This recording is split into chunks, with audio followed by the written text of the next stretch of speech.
आदरणीय कार्यक्रमाचे अध्यक्ष महोदय, प्रमुख पाहुणे, सर्व शिक्षकांनी, माझ्या मित्र व मैत्रिणींनो, आपण सर्वांना माझा नमस्कार. आज आपण आपल्या देशाचा 80वा स्वातंत्र्य दिन मोठ्या अभिमानाने आणि उत्साहाने साजरा करत आहोत. 15 ऑगस्ट 1947 हा दिवस भारताच्या इतिहासातील सुवर्ण दिन आहे. या दिवशी आपल्या भारत देशाला जवळपास 200 वर्षांचा ब्रिटिशांसत्तेतून स्वातंत्र्य मिळाले. हे स्वातंत्र्य आपल्याला सहज मिळाले नाही. लाखो स्वातंत्र्य सैनिकांनी आपल्या प्राणांची आहुती दिली.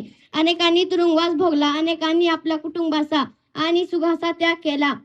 महात्मा गांधी शहीद, भगतसिंग, नेताजी सुभाषचंद्र बोस, चंद्रशेखर आझाद, लोकमान्य टिळक, सरदार वल्लभभाई पटेल, अशफाकुल्ला खान, मौलाना शौकत अली, टिपू सुलतान, डॉक्टर बाबासाहेब आणि असंख्य ज्ञात व अज्ञात वीरांच्या त्यागामुळे आज आपण स्वतंत्र भारतात विश्वास घेत आहोत.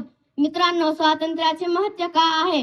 स्वातंत्र्य म्हणजे आपल्या मनाप्रमाणे जगण्याचा अधिकार. स्वातंत्र्यामुळे आपल्याला शिक्षण घेण्याचा, आपले विचार मांडण्याचा, धर्म पाळण्याचा, मतदान करण्याचा आणि देशाचा विकासात सहभागी होण्याचा अधिकार मिळाला आहे. एवढे म्हणून मी माझे भाषण संपवतो.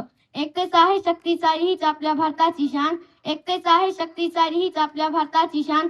हातात हात घालून चालू तिथे सुविदेश महान. जय हिंद, जय भारत.